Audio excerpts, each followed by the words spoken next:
If the weather is keeping you indoors this weekend, just check the iPhone app. It's going to rain Friday. It's going to rain Saturday. Streaming, especially binging, is always an option. There are several film and TV series available right now, and here to walk us through a few of the options is TV Guide Editor-in-Chief Mickey O'Connor. Good to see you. Good to see you too. How you doing? I'm doing well. I'm doing well. Looking forward to a very long. I've been traveling, so this weekend is going to be all about streaming. Catch up. All about catching up, binging. First up on your list. Glow, and the title doesn't really indicate what this is all about. Nope. So there's a little bit. We want to play a little bit of the show for our viewers, and then we'll talk about it. Okay. Ruth, there's an audition. They're looking for unconventional women, whatever that means. Hello, ladies. I'm Sam Sylvia, and this is Glow. Sorry, what's Glow? Gorgeous ladies of wrestling. Love it. First of all, it's set in the 80s. You can tell by the fashion. And give us a little bit more insight into it. So in the 80s, there was a female wrestling league that was called Gorgeous Ladies of Wrestling, which is where the title of the show comes from. And this is based on that. It's a fictionalized account of that. Alison Brie, who you remember from Mad Men and Community. Love that. Yes, she's great. She's so great. She's the star. She plays a struggling actress named Ruth, who basically considers this assignment her greatest acting challenge. She's really funny in it. She's really very real, very unself-conscious. And you know, it's one of the executive producers is Jenji Cohen, who also did Orange Is the New Black. Right. She teamed up with some of the producers from Nurse Jackie. So this is a group. I love Nurse Jackie. So this is a group of women great. who really understand telling sort of complicated stories about women. And you know, it's very similar to Orange Is the New Black in a way, because you get a little piece of each of these women's lives and how they came to be at this place, which makes it sound super serious, but it's also hilariously funny. It's right, really and good. people forget that in the 80s, I mean, wrestling is popular now, but there was that's when I started, like all little kids started to get into wrestling in the early 80s. It was like everyone's favorite TV show. Exactly. So, yeah. That's really, really cool. All right, so that's on the list for sure. Check out that cover. I mean, it's pretty great. Yeah. And if you like Mark poster. Maron, the comedian Mark Maron, he plays kind of their Svengali, their coach, and he's hilarious. Nice. He's really good. All right, so there's a documentary also now available on Netflix which examines the highly publicized case. It's called Nobody Speaks. I want to play a little bit of the trailer. We'll talk about it. It's the first celebrity sex tape case to go to trial. Put internet privacy in a battle against freedom of the press. Gawker becomes convinced that somebody else with a different agenda is financing this lawsuit. Billionaire Peter Thiel, a co-founder of PayPal, is secretly paying the expenses of Hulk Hogan's legal fight. The story about his sexual orientation was published 9 years before this lawsuit. This is personal. He's doing this because he wants to bring Gawker down. All right, if anybody wants to know why Gawker's not around anymore, this is the movie to watch. Right, so this is a documentary that started out as being a documentary just about this case, Hulk Hogan suing Gawker and for libel and losing. And, you know, it kind of turned into something more, sort of a larger issue about press freedoms and the erosion of them. They talk a lot about that case, of course, and Peter Thiel's involvement in that.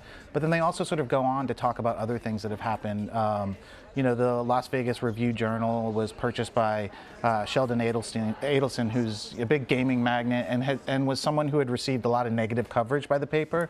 So what do? You go and buy the paper, and then you can control the media. So there's a lot of stuff like that, and I think it's really interesting to watch. A lot of people have complained that maybe it's too soon to do a documentary on this, but obviously we're living in times in which people are asking about press freedoms every single day, and so, you know. It's really interesting because as you hear David Folkenflik, who's in the trailer that we just showed, talking about the fact that Gawker outed in his mind Peter Thiel, although there are reports that people knew that he was gay. Yeah, I mean, they definitely did, but you know, whether or not that was an issue, that's, you know. Right, and it happened 9 years before. Then there was a Hulk Hogan sex tape.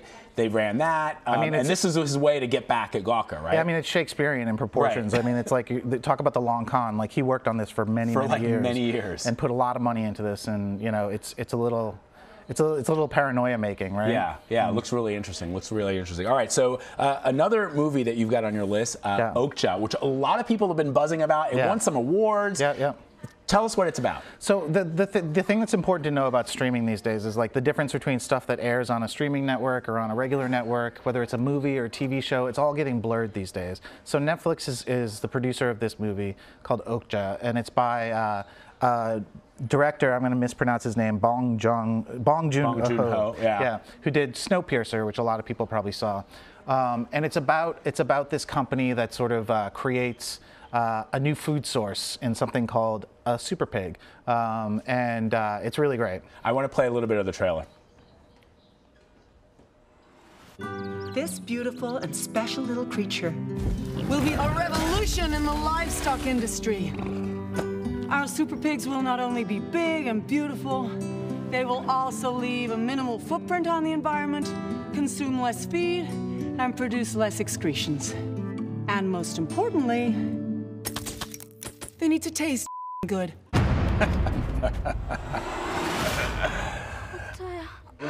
I mean, this movie has so much buzz. What are people saying about it? Yeah, I mean, I think that as you saw in the trailer, Tilda Swinton, who's this director's favorite actress, she actually, you can't tell from the trailer, but she actually plays twins who run sort of a big conglomerate, and they're the ones who have invented this super pig. You know, it's a new food source, and then sort of animal activists and this little girl who had befriended one of the super pigs gets involved, and you know, they sort of fight the power, so to speak. And it's supposed to be really heartwarming, really sweet. A lot of familiar faces in it. You'll see Jake Gyllenhaal in a small role, Lily Collins, a lot of other people. And this is a Netflix-produced film. This is a Netflix-produced thing. Stephen Yeun from The Walking Dead as well. It's a very international cast as well. And yeah, it's supposed to be really great. Yeah, looking forward to seeing this one. And it's also in theaters the same day. It's going to be released in theaters. So this is kind of interesting. I know we haven't talked about your movie picks, but it is interesting now that we're starting to see Netflix, Amazon, streaming companies that are actually, they're becoming like Hollywood studios. Yeah, and the only reason why they're in theaters today at the same time is because they need it to qualify for awards runs, because there's that whole thing that we saw at Cannes this year where Netflix is sort of, you know, challenging the studios, and you know, the studios don't really like it. But yeah, that's why they're doing sort of this dual release schedule, because they need awards qualification runs. All right, TV Guide Editor-in-Chief Mickey O'Connor, thank you so much as always, my friend. Appreciate it. Thanks.